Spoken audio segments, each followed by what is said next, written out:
Welcome back to the MizzouToday Show, brought to you by On3 and Rivals. We're going to get right into it, talking about the NFL draft, recapping that. We'll talk about some UDFAs, some minicamp invites, so everyone knows where to follow some of these Tigers, especially if there's overlap with your favorite team. I think that's one of the best times of the year is that, the fans of Mizzou, the fans of whatever school it may be, and I'm not going to lump the Ohio States or Alabamas, but put it on par maybe with Ole Miss, someone that would have probably 5 to 6 draftees every year. There's going to be a load of guys that you remember that will be signing UDFAs. They'll be in mini camps, and it's probably a lot of fun to track for your favorite team, especially if it's not the Chiefs, if it's for some reason not the Rams anymore either, if you're a Missouri guy. But there's some good overlap with a lot of teams around the country. So we'll get right into that, Kyle. Thanks for joining us again here on YouTube, wherever you get your podcasts. We got a cool little feature on 3, and I haven't really been able to play around with it until this draft. So we weren't a part of the network last year, Kyle, but look at that. Isn't that pretty cool? If you're watching with us on the YouTube, we have the full draft pulled up on the On3 website. You can go down. I'll go back and show you guys. If you go on the Mizzou Today website, there's a little football at the top middle. You go down to Missouri draft history, click 2026, and there you go. There's all the draft picks for Mizzou in 2026. And we'll start in the second round. Start right at the top, Kyle. And this was a pretty cool one. Missouri, 2 guys go back to back, and I want you to tell us the historical context behind that as well. But Zion Young going pick 46 to the pick 45 to the Baltimore Ravens in the second round. That 14th pick in the second round, number 46 overall, was Josiah Trotter going to the Tampa Bay Buccaneers. Can you just walk me through that? Because I remember when it happened, I messaged you because we were trying to get ahead on things, get things posted. And I was telling you, Indy should take Zion Young. He's 3 spots away. They should take him. Baltimore gets him. And then you messaged me, Josiah Trotter next, and I was like, no, it's like, you don't have to joke around. No, it happened. Walk me through those 2 picks and the historical context that you found out. Yeah, so I guess I was a little surprised that Zion fell into the 40s. I think kind of back end of the first round, early first handful of picks of the second round was where I expected him, but it seemed like a lot of the defensive ends, edge rushers kind of fell a little bit farther than expected once you got to that back end of the first round. There wasn't like a mega run on those guys. But having the 2 guys pick back to back, it's just the second time that's ever happened for Mizzou. The first time, and I have lost the names, but it was in the 7th round in 1981. So definitely, the not to disparage 7th round picks, but to happen in the second round is a bit more impressive. The players are, have a bit higher expectations going into their NFL careers. But yeah, very cool. Definitely a hectic few minutes for us on the site trying to get everything published. And the one good thing too, I guess, Nationals writing stories about every possible first rounder. So there was 2 stories on Zion Young, of course. So we had 2 going out, a lot of coverage about him because there was projections for him to land in the first round. With those 2 picks, though, I mean, it wasn't a surprise that those were the first 2 to come off the board from Missouri. Field Yates of ESPN named Josiah Trotter his favorite pick in the second round. What do you like about those ones, just especially from the videos we've seen? I think everyone, that's on social media that follows us pretty closely has seen the video of Zion Young talking to the owner, the head coach, new head coach for Baltimore. I think defensive coordinator and even like linebackers, edges coach, whatever the designation is for the Ravens. And it just seemed like classic Zion Young. He was just like, I wouldn't say lost in the moment, but he just entered this flow state where he was just like all football in that call, staring forward. They have a camera on him at his house. What did you kind of take away from those 2 spots for those guys? The funniest thing for me has just been to watch Ravens fans and kind of general NFL Twitter versus college Twitter learn about Zion. The clip of him at the overtime coin flip against Auburn got circulated a lot, and they're like, "Oh, this is who we got." So yeah, man, it's gonna be fun. And he's just an electric dude. So it's very, very interesting watching kind of everyone else learn about that too, and especially Ravens fans who seem to be pretty excited about it. And then with Trotter, I mean, like, this is something I've been thinking about. Just, I know we talked last week about like positional value and kind of not. We lost Kyle. We'll be right back. Yeah, we were talking about positional value, not so much draft value, like round value, draft position value. Uh, when a guy's taken in the second round, that's a serious investment from a team. There's high expectations that go along with that. But with both Zion and Josiah, there's, the expectation that they're going to be serious contributors. That's what being a second rounder is. So I think Trotter, especially as you get through these next couple of weeks of draft analysts going back and like watching film of all these guys and trying to put out grades for teams and all that. I think Trotter is going to be somebody who gets people more and more excited as they kind of dig deeper into his play because he's just so much fun to watch. Those names that you were missing there are Bill Whitaker and Ron Fellows, Packers and Cowboys, respectively, seventh rounders, 1981 NFL draft, as you mentioned. So those are the two names. Last time it happened. We'll continue on day two. Lump these guys together. Chris McClellan. I think that was probably the expected one to go next. And I think Keegan Trost jumped up a little bit sooner than many probably expected. But this was kind of in our conversation with NFL draft analyst Jacob Infante during last show that Keegan Trost just graded, exponentially well. And I think the one like flaw in just on his resume is that he's 25 years old.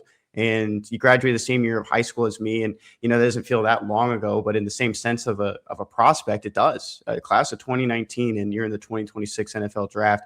I can see where maybe not necessarily a red flag, but on the longevity of a player as well. But he goes to the Rams there at pick 93 in round 3. And a couple picks before him, 16 picks before him, Chris McClellan goes to the Packers at pick number 77. And in my mind, it feels just like so right that Chris McClellan is a Packer. I just feel like he's going to look just right in that green jersey and those yellow pants. I don't know what it is, but it is, another example of Florida to Mizzou to Green Bay.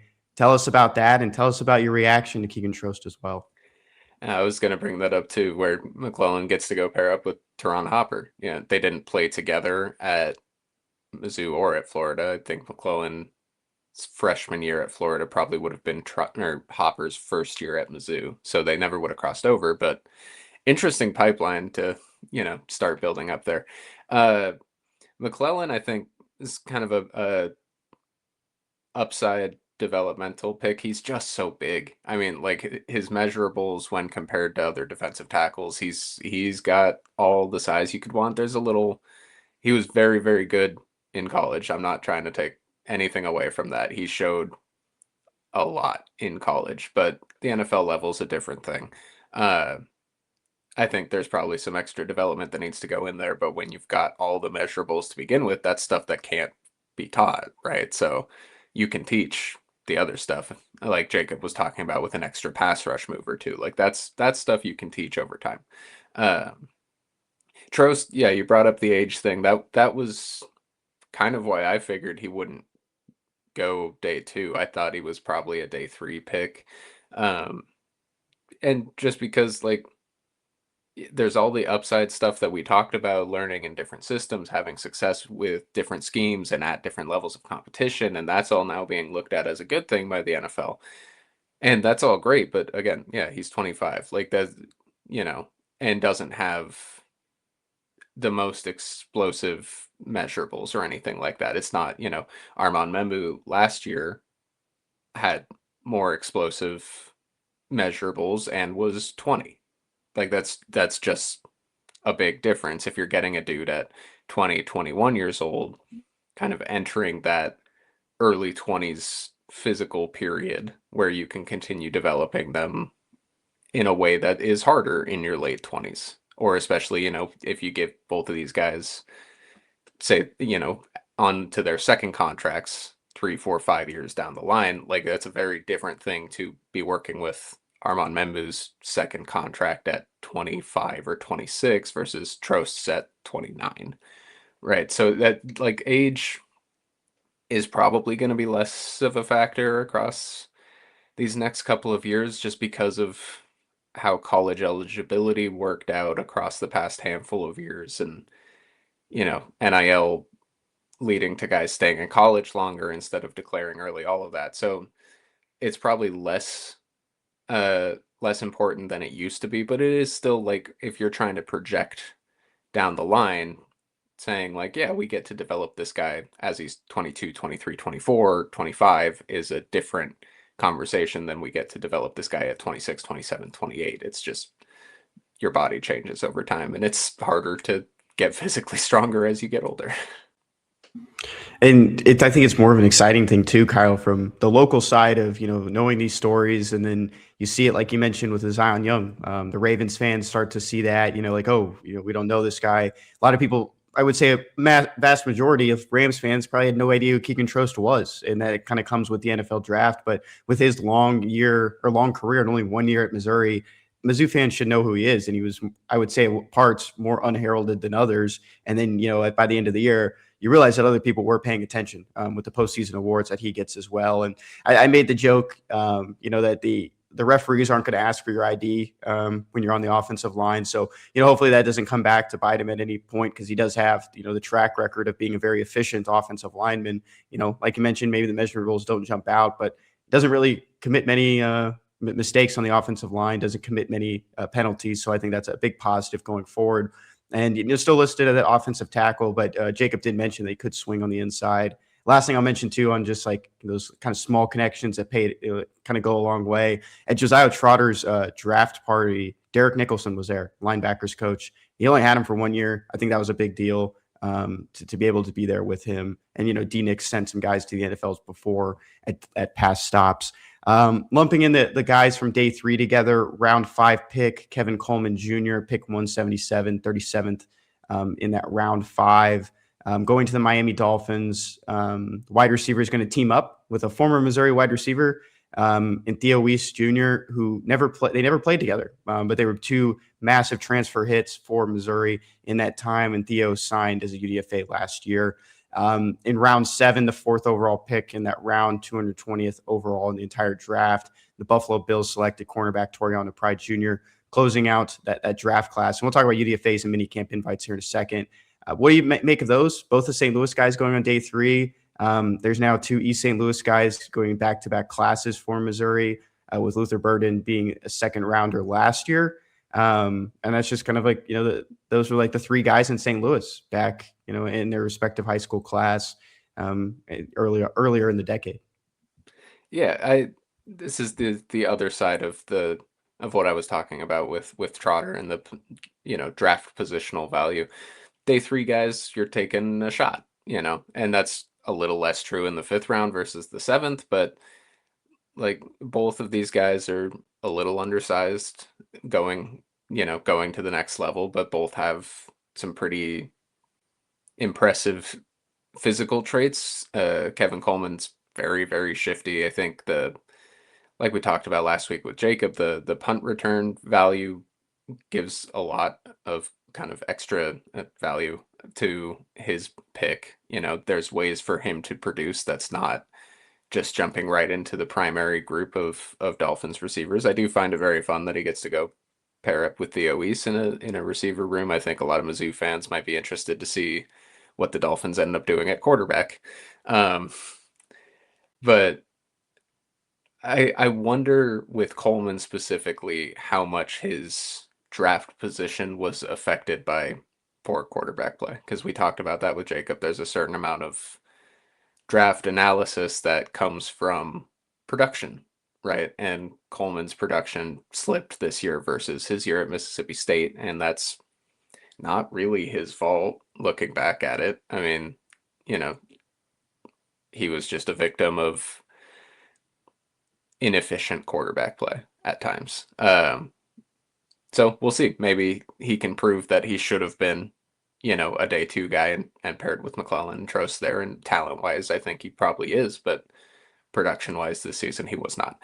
Toriano, that's, a team taking a shot on an elite physical trait, which is the speed, right? He showed that at the combine, running the fastest 40 of all corners. Like, that's something you can work with as a team. So he's going to have to show that the speed can make up for the size a little bit. And, 7th round, you're taking a shot, you're hoping he can turn into something, and oftentimes 7th rounders do. So I hope for Toriano that he can, kind of find his niche in the cornerback rotation and really, make something for himself in Buffalo. It's a good time now to look at some of these UDFAs in mini camp invites as well. And Mizzou put together a lot, and I think that's a big thing too from a social media perspective, is to continue to promote the guys who didn't even get drafted as well. Promote if some of these guys break in the NFL, we'll see it. Mizzou does the Tigers in the NFL graphics during games on Saturdays. Saying these are the guys playing this weekend, but continue to do it. The ones that weren't even drafted is a good sign, and doing them right away too. Some of those UDFAs that signed cornerback Dre Norwood went to Los Angeles Rams, safety Dalen Carnell to the Pittsburgh Steelers. Another cornerback, Stephen Hall, who only spent 1 year with Missouri, transferring from Wazoo, UDFA contract with the Texans, and a couple mini camp invites for the Tigers that we know so far. Connor Tollison to the 49ers, and then Tristan Newsom, linebacker, got 2 with the Chiefs and the Atlanta Falcons. And the last one we know as of right now, guys that coming off their final year with Mizzou, defensive tackle Sterling Webb with the Buffalo Bills. I'll run through just a couple more of former Tigers who didn't end their college careers with Mizzou, but Jack Stonehouse signed a UDFA contract with the Texans. He's a punter. Jamori Macklin, people probably know that name and remember it. Former Mizzou wide receiver who made stops at North Texas, and his last year at North Texas, I mean, he was lights out and great numbers altogether. He finished his career at Kentucky. He signed a UDFA deal with the Bills. And then former Missouri defensive end Arden Walker, who transferred to Colorado, signed a UDFA deal with the Vikings. Any hits from there for you, Kyle? I guess mostly I'll focus on Dalen Carnell because he, had the opportunity probably to leave early, before the 2025 season, and maybe would have been kind of a day 3 draft pick. That was a pretty loaded safety group. So I think the decision was like, well, come back, see if you can work up to day 2 or day 1. Not how that ended up working out. Not really sure why. He didn't I don't know. I was never unimpressed by Dalen Carnell through the season. He just, I guess, didn't stand out. We lost Kyle again. We'll be right back. Yeah, I guess he didn't really stand out the way teams were hoping for in that final season. I think maybe part of that was just the whole defense was very good.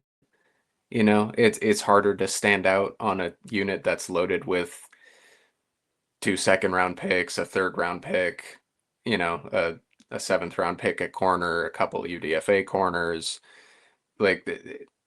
likely future picks.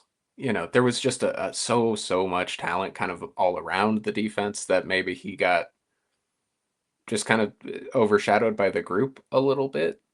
But I do think he's the type of guy who could go in, and he's with Pittsburgh, I think, and really build himself a nice career. I mean, he's, a 4-year consistent starter, consistent producer at the SEC level. That if you can do that, you are probably good enough to at least be on an NFL roster.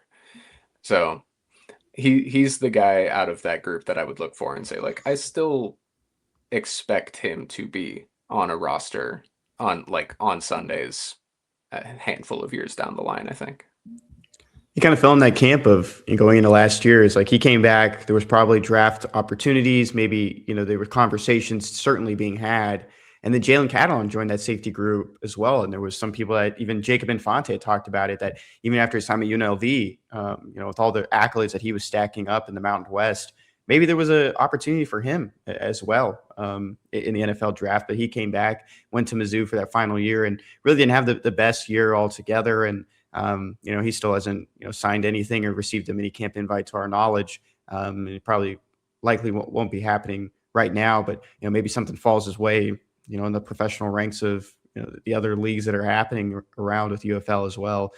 So we'll definitely keep track of some of these guys. Khalil Jacobs is another one that he was getting a lot of promotion throughout the off season for a lot of the strides that he was making. I still don't know if, anything will pop up or land his way. So two guys, that we'll keep tabs on and just, keep an eye out for, and maybe we'll bring them up, post them to the board as well.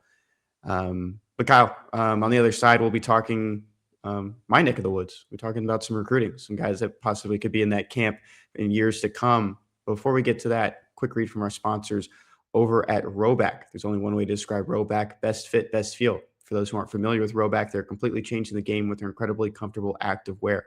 Rhoback has released so many items within their new licensed game day collection. It's our favorite, both wearing it right now. With novel polo designs and clean hoodie and Q-zip designs for some of your favorite schools, it's definitely worth checking out. Nobody else in the market is pairing these level custom designs with this quality of active wear. Rhoback's everyday shorts or the Delta Performance pants are the perfect pairing as well. They're both super comfortable, have an elastic waistband, and great fabric that is made to have the appearance of a nice short look, but the comfort for a day on the move. Rhoback has also been proudly leading the NIL charge, having signed partnerships with multiple college football stars past and present, and becoming the go-to brand for college athletes across the country. Use the code MIZ20 on Rhoback.com for a generous 20% off for all new customers through the end of this week. That's spelled RHOBACK.com. That's 20% off for all performance polos, shorts, and more with code MIZ20. Kyle, talking class of 2027 now. Weird to think that, any guys that would be drafted from this class will possibly be in another decade, in 2030. I mean, is that weird for you to think? I've started to move past the thinking too much about how young college kids are now. It just makes me upset. Yeah, it doesn't even feel like we're all that old either. And I've kind of ragged on you for being older than me, but it is like weird to think, especially when you do the math of when these guys started high school, where you were in your lives, or even like when you started high school, how old they were. But a lot of talent coming in. Go ahead. The one that got me from this draft was when I was prepping my story for Josiah Trotter, and I was like, oh, he was born in 2005. That doesn't feel good. You shouldn't be in high school yet. That's where my mind goes. And I'm sure everyone's felt that way. They're maybe tired of us here talking about it, but we'll look at the class of 2027 now. Missouri received 2 commitments over the weekend. And I would say it's big positives for Mizzou. You send 6 guys to the NFL. You get 2 high school commitments, 2 guys staying in the state of Missouri. We'll start with the top one, Keiran Govan, who committed on Saturday. That was a planned commitment. He chose the Tigers over schools like Tennessee, Kansas State, Iowa State. He had a good list of offers as well, schools that just weren't in that top group as well, with Alabama also being one of interest. But he's staying in his home state of Missouri. He plays at Republic, which is around the Springfield area, if you're unfamiliar with just the geography of the state. And I'll toss in Louisville was also another school that he visited and was in that top 5 group. But really cool announcement. He announced at OT7, which is a 7-on-7 league, and he plays for Midwest Boom now, which is a more premier one in the Midwest, of course. And some guys don't really play 7-on-7 anymore. The Jack Browns of the world. I don't think Chris Harris Jr., who's a top wide receiver commit for Missouri, is playing right now. And but Keiran's still doing it, and he had a cool one at halftime of his game. A couple of his teammates were holding up like a big sheet of paper that covered this entire inflatable entrance that you see at a football games, especially on the high school level. He comes running through, tears through it with the bottom pole of a flag, and on the flag was the Missouri flag. He had the Tigers gloves on. Pretty cool moments. I posted it on Twitter, and it's posted to the board as well, and in his commitment story, which is a free story at MizzouToday, so you can go find it. And OT7 posted as well on its Instagram channels. I think it was a pretty cool moment for him and how he did it. And Jacob Yor and Corey Batoon went to see him pretty quickly. Once the NCAA contact period opened April 15th, they went to see him that weekend, saw his mom, saw his coach, and then over time just kind of chipped away pretty quickly, even though he was taking these visits. April 14th, I believe, was his last unofficial visit. April 18th. Oh, April 14th was when he got back from the Alabama one. I think he was going to go see Kentucky. I'm not sure if that visit actually ever happened. And after that Alabama one, I think he was starting to trend in a certain way of like, I don't really know if I need to take these official visits. And this is all from a conversation I had with his coach down there at Republic, and started just kind of make the plans, realizing that he wanted to stay at Mizzou. And the cool thing about this is that he took a very traditional route to college or college development. He played a little bit his freshman year. His sophomore year of high school, he got a starting role. His junior year, he was a contributor and leader on both sides of the field, and really didn't pick up offers until this past February. Iowa State was his first Power 4 offer, and then everything, the floodgates opened. 15 offers in that stretch, 14 of those, or 13 offers, 12 of those were from the Power 5 or Power 4 level, and he had received a bunch on the same day on March 2nd when Missouri offered him. 5 days later, made his first unofficial visit. That same visit, another Missouri safety, or I guess, he did play in Missouri at one point, but now he's at East St. Louis, and Jabari Lofton committed that day. So kind of full circle moment that he's joining the same class and becomes that second safety for Jacob Yoro for 2027. Yeah, we can talk more in a minute about just the focus on the in-state guys to start this class, which I find very interesting. I want to say the announcement was very cool. You explained the whole thing there. Like, there's been people want to be individuals, right? You want to stand out and do your own thing, and he found a way to make his announcement kind of his thing in a very interesting way that I appreciate. Maybe we're done with the hats and stuff and all that, and kids are incredibly creative. That I hope to see a lot more just new and interesting ways that guys are wanting to stand out and announce their commitments. I think that's fantastic. I'll correct myself on the numbers. I was right the first time. It was 15 more scholarships after that Iowa State one on February 25th, and 14 of those were from the Power 4 level. The one that wasn't was Central Michigan. So, I mean, good group of offers that came in for him, and it was kind of just like, playing the recruiting game. It was a lot of, posting the film over and over, sending it to coaches and his high school coaches, taking part of that as well. I'll look at the numbers real quick. He had 57 tackles on the defensive side of the ball during his junior year. 47 of those were solo. 3 of them were for loss. He also had 4 interceptions across his final 3 games. This was a pretty good Republic team that got bounced a little bit early in the postseason, but 2 of those were returned for touchdowns. One of them 106 yards out of the end zone. So great, ball skills, ball hawk skills that he's shown there. And you want to see that continued as he's playing both ways and contributing on special teams as well, especially as a punt blocker off the edge for Republic. Cool thing here as well. I don't know if you've seen this or seen it on his profile. It's probably one of the coolest things I like about the On3 Rivals profiles, Kyle, is that you get to see the high school logo as well. If it's a more, I wouldn't say more prominent, but a bigger high school, some of the smaller ones just don't have it in the database yet, but it is legitimate. It's the same Mizzou logo. It's just darker. It's like they have a little bit more of an orange tint to their tiger, and it's always fun because you run into those and across the state, and Republic is one of those that does it. I'll point out real quick before we talk about Caleb Green and his commitment. Right now, on the Rivals rankings, there are 14 players with rankings in the state of Missouri. The Tigers have offered 12 of those players. 2 of them that they have in is Jonathan Moore, athlete at Lutheran North in St. Louis, and Jamison Honey, who's an D lineman now. I think he was previously listed as an edge rusher at Lindbergh Senior in St. Louis. And Honey has a top 3, more of some regional schools that he's announced, and he visited the Tigers, so I'm sure he's on their radar. And guys like Andrew Oldham at Marquette in the St. Louis area as well that Mizzou's monitoring, and those are guys that maybe Mizzou looks at the end of the year, wants to see that senior tape, and with the expanded scholarship limit as well to 105, that puts Mizzou in a spot to add in-state guys like they did last year. They added 4, 3 of those being late offers in the 2026 class. But at the top, Prince Goldsby, of course, Blue Springs South edge rusher in the Kansas City area, is the top one in the state. Evan Villa, who made a huge rise in the rankings. He's in the Rivals 300 now. He's ranked 2nd by Rivals. Ladue, cornerback, recently offered by Missouri, had a great showing at the Under Armour camp in St. Louis in March, and that's gotten a lot more eyes on him. Ohio State's a school that's hosted him, still hasn't offered, but one to monitor in offer consideration is most likely Ohio State.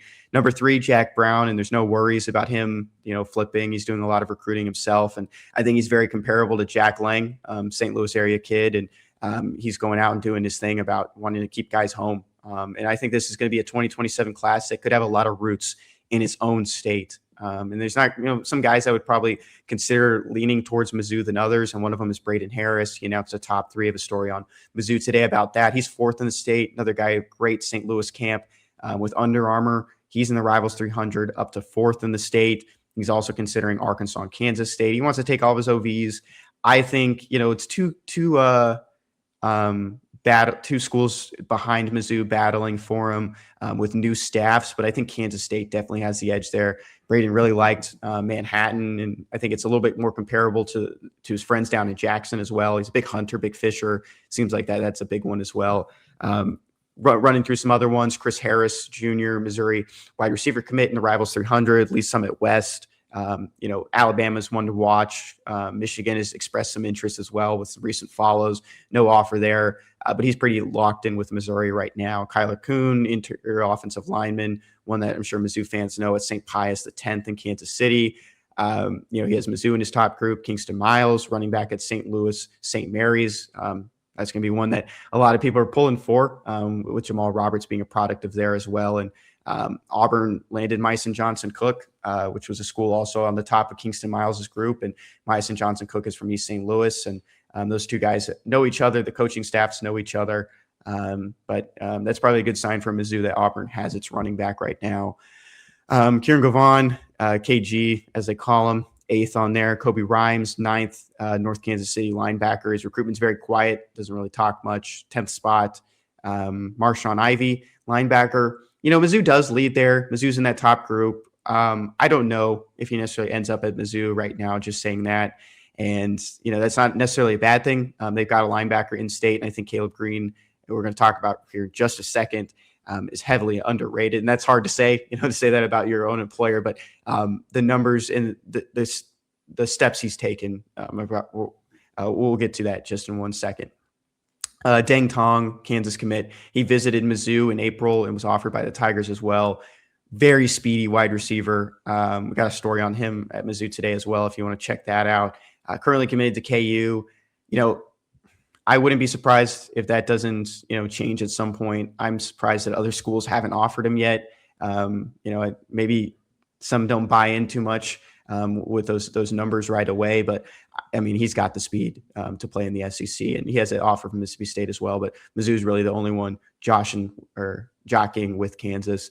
In that 13th spot, Caleb Green, Rivals industry ranking is up to 8. So I think that kind of speaks to, the whole perspective of the industry of where Caleb Green is.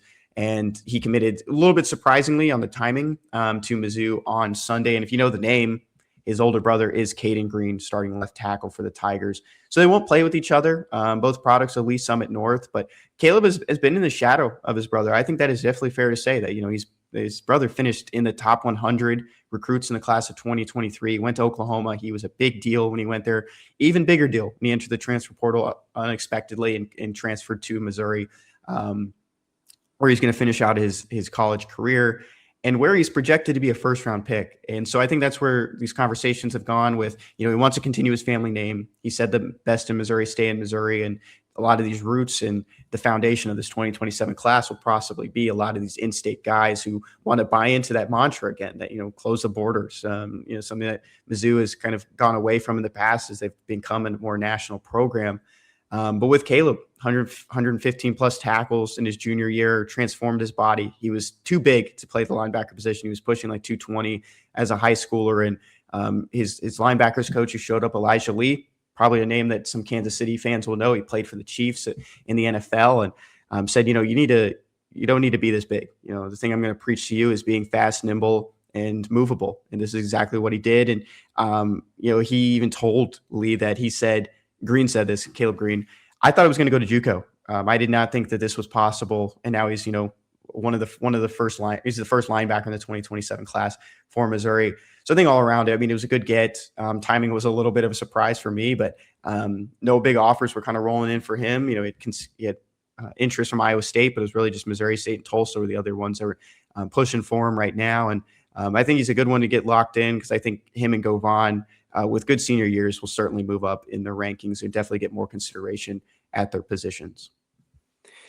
Yeah, and with Caleb, there's a couple of things that I find interesting, and it's not you're a little more in tune with how guys are playing in high school than I am. I'm thinking kind of overall bigger picture I find interesting. And like you mentioned, overshadowed a lot of the time by a very talented older brother. I mean, that's, I'm sure a lot of younger siblings can relate if their older sibling has some amount of success. And when we say some amount of success for Caden Green, that's a lot of success. Um, and I know you published a story about wanting to create his own name, which is, I'm sure, very relatable for people, but also carry on the family name. Like Green with Caden these past 3 years has been a very important name for Mizzou fans, and I'm sure it would be nice for Caleb to make it continue to be a very important name after Caden is gone. I find, Caden had his whole had all of his recruiting attention and everything, ended up at Oklahoma and then decided to come home. I'm interested in what the conversations looked like uh when Caleb got the offer from Mizzou, of whether Caden was saying, this was always the right spot for me. I made another decision coming out of high school because of whatever other factors, but immediately, after 1 year, realized that Mizzou was where I wanted to be, where I needed to be, where he spent the rest of his career. And, keeping a kid for 3 years at this point is pretty impressive. So to say, he's kind of the mark Caden Green is of a player who like came home to Mizzou and stayed. Like, I'm interested in what the conversations with Caleb looked like from his older brother when it comes to that, and when it came to like, hey, I got a Mizzou offer. Should I still think about other stuff, or should I just stick with it and stay home? It's certainly a good question, and I've asked Caleb about it, and possibly probably should have done more when I saw him in person at the St. Louis camp. But he's not a kid of many words. He said that his brother was just extremely proud and excited for him. And I think when you get that offer from Mizzou, probably more attention was expected at the same time. One thing that Elijah Lee pointed out is that he was a little bit on the fence of making the decision because he didn't really know what the response would be. Will it just be like, oh, he's just going to Mizzou because of his brother? And it's like, no, he had 145 tackles, 83 by himself, 14 for loss. He was like the tackling leader in the state of Missouri at the 6A level. I mean, that's just how good he was. And he's trying to, be that kind of heat-seeking missile that Josiah Trotter was. And that's what he's been trying to model his game after in a lot of these workouts. And as he's, cut a lot of weight, and he's down to a 6'1", 215 pounds, probably a little closer to 6 foot, but dropping 10 pounds and just adding muscle at the same time, keeping that speed, running downhill. They're not playing in pads right now in spring football, but big thing that Elijah Lee pointed out is they're doing flybys. And one of the big things that they want to do is that's equivalent of a tackle for loss. If you can get past the running back and get past, a receiver on a screen or the quarterback, that's a TFL. And that's what the biggest thing they're trying to get for him is that, you want to be able to just get downhill, find the ball and just apply contact right away. And don't be a blockable guy, destroy blocks. And that's exactly what he was doing last year. And this is exactly what they're looking for him to do this year. Sure. On paper, you're probably looking at the numbers and thinking, Caleb Green could be in that camp of guys that might need a year or two. But I think, he's pretty bought in just with Missouri. He loves Derek Nicholson. D-Nick and Corey Batoon went to see him this past month as well, when a lot of those coaches were making their rounds to the in-state targets, seeing those guys. And I think that kind of furthered the expectation, and that was probably going to come sooner or later with the commitment. He did win linebacker MVP at the Under Armour Next camp, and I think that also applied into, he said he just doesn't really have much, to his name, and I think that was something that he wanted. He just wanted to try as hard as he could and earn that respect that he feels like he wasn't receiving. And one last thing that Elijah Lee pointed out is that last year was just a taste of what he could do, and because he became a Division I linebacker within 6 months, this senior year could be pretty fun to watch as well and monitor and keep track of his film as well.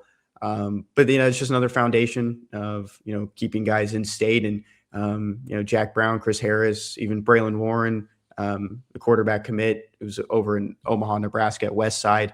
He's doing his part as well, trying to keep guys around and recruiting Kingston Miles, of course, recruiting Lawrence Britt, the big one, wide receiver from the Memphis area. A lot of guys on Mizzou's mind. And last year, going into official visits, we're starting late May. Tigers only had 2 commits. They did have 4 at maximum at one point, but it was really just 2 with quarterback Gavin Sidwar and linebacker Keenan Harris. They've got 8 right now, and they have the best punter in the country. I think that's something that kind of gets glossed over in some of those ranking updates. Dane Olmstead from Illinois is a top punter, ranked by 247 and On3. So industry ranking, he is number 1. Long-winded talking about the high school class. Probably talked a little bit more than I thought we were going to. But Kyle, any other thoughts or takeaways before we get out of here? One more about the high school class and one that I want to loop back on for the draft. When it comes to the high school class, I'm very intrigued by how it feels like the last transfer portal has changed the strategy. We've talked about it a handful of times. I'm sure I'll talk about it more in the future, but it seemed like going into this transfer portal with revenue sharing being a real thing, it seemed like Drinkwitz and the staff were kind of banking on multi-year contracts, being able to kind of keep around a lot of those younger kids, after their first season, after their second season, whatever. That didn't end up being how that played out. So I'm interested how since then it seems like it's much more of a local's not exactly the word I'm looking for, but in state and in the surrounding states focus on recruiting versus, going out and trying to pull in a lot of the top guys just from across the country. And we might still see that as the season gets going. Like you mentioned, last year's recruiting class really picked up much later than this one has. So there's still opportunities to go out and adjust the strategy and find those guys. But it seems like, especially if you're including the back end of the class of 2026, where we saw a bunch of local guys get those offers late following the early signing period. That's a lot of Missouri kids specifically and kids from the bordering states who have been kind of the focus for the Tigers as they build out the base of this next class. And I find that very interesting, just overall strategy wise. And all 8 are Midwest guys. I think the Midwest is a pretty deep region and pretty heavy one when you consider that there's one in Nebraska in Brayton Warren, and you go all the way to Ohio. You got Lew, who's the only offensive line commit right now for the Tigers, who's probably the one you want to monitor the most of someone trying to poach him away. But pretty big region already, but Mizzou's kind of staying close to home right now. And we'll see that change as official visits happen. It's a lot easier for some of these guys from Florida and from Georgia, some of these other schools that just haven't been to Mizzou to begin with, have only been once before for spring practice or for the January junior day. It'll be an opportunity for them to kind of close those gaps, close those doors, see who they can actually take in, especially because, they're going to be reviewing senior year film. You're going to get that official offer in August. We'll see how it all plays out. But there's a lot of focus on some big Midwest guys right now. Yeah. And then I'll take us back to the draft. I want to hit on a couple of historic context pieces on just what Mizzou's been able to do these past couple of years. 6 players again this season is tied for the second most in a class. Mizzou had 7 in 1981, which is still the modern era of the draft. That's modern era is just post AFL NFL merger. And before that, the drafts were different. But 7 in 1981 is the record. They've had 6. It's either 4 or 5 times since then. But most recently, 2023 or 2024 draft following the 2023 season and now, which gives Mizzou 15 players drafted across the past 3 seasons. That is also tied for the second most in any 3-year period. Or I guess technically tied for third most because surrounding the 1981 draft, there's 2 sets of 3-year periods where they had 16.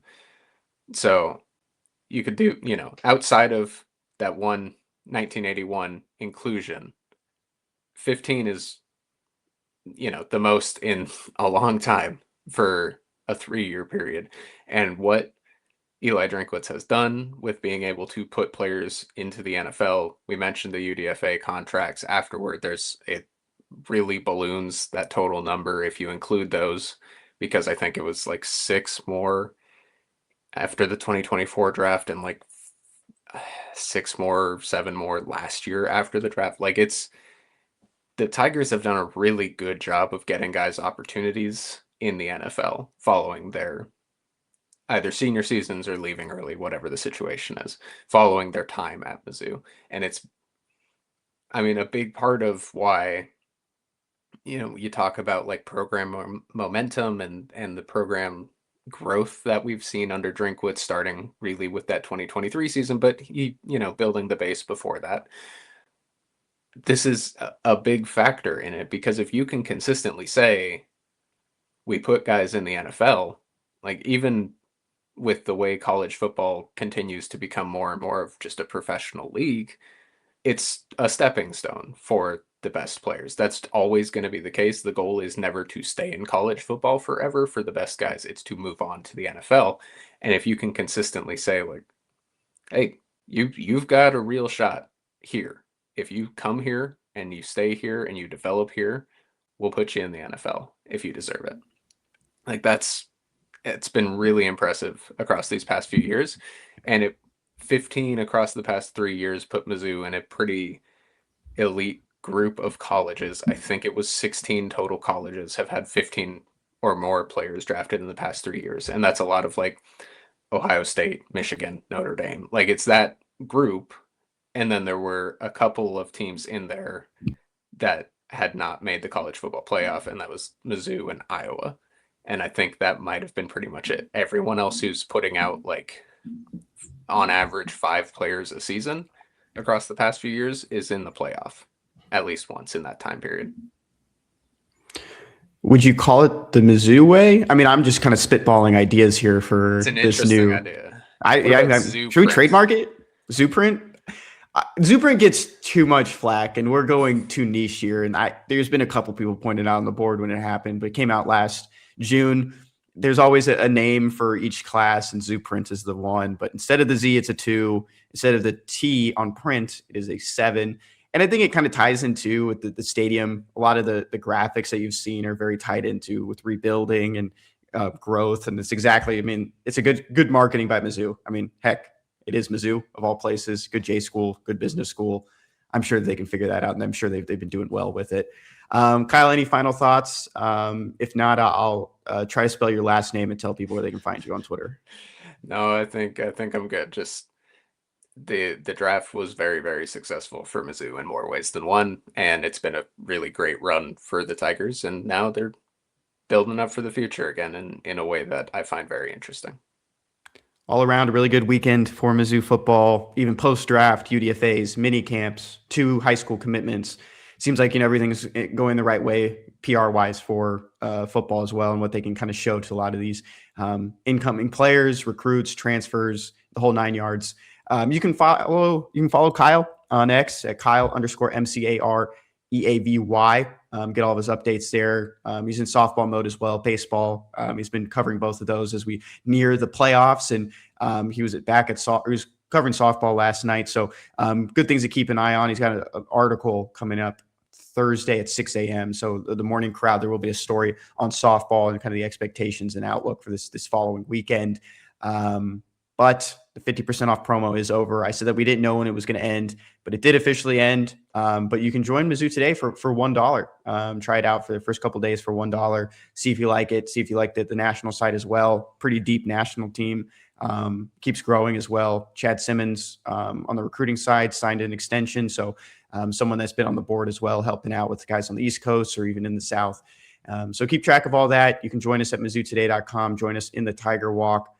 Follow us on Instagram and X at Mizzou Today. And thank you for watching, and hope you subscribe, leave us a comment, and we will see you guys next week.